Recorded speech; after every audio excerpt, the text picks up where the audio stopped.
Hi students, வணக்கம். இப்போ என்ன பார்க்க போகிறோம்? இயல் 1 பயிற்சி 1.3 4ஆம் கணக்கு என்ன கொடுத்துருக்கான்? பின்வரும் கூற்றுகளை காரணத்தோடு விளக்குக. ஓர் எண் 3ஆல் வகுபடும் எனில் அவ்வெண் 9ஆலும் வகுபடும். இது சரியா தவறான்னு சொல்லு. ஒரு எண் 3ஆல் வகுபடும் எண் ஏதாவது ஒரு எண் எடுத்துக்கிறோம். ஐ3 15 அதை எடுக்கலாம், இல்லைன்னா 4 12 அதில் எடுக்கலாம், இல்லைன்னா 3 30ன்னு எடுக்கலாம்.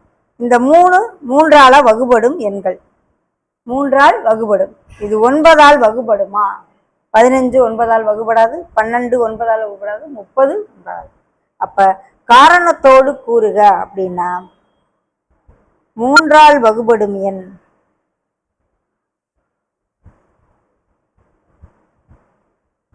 15.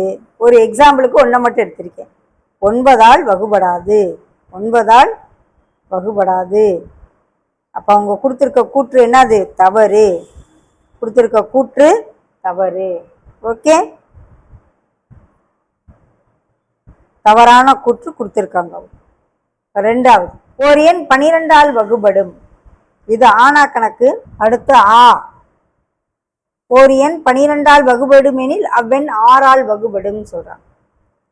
12ஆல் வகுபடும் எண் எடுப்போம்.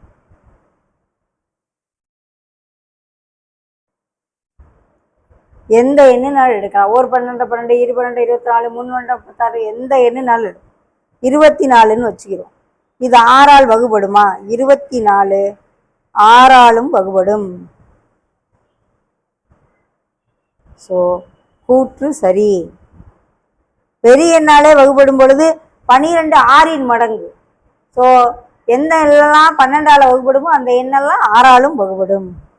ஓகே.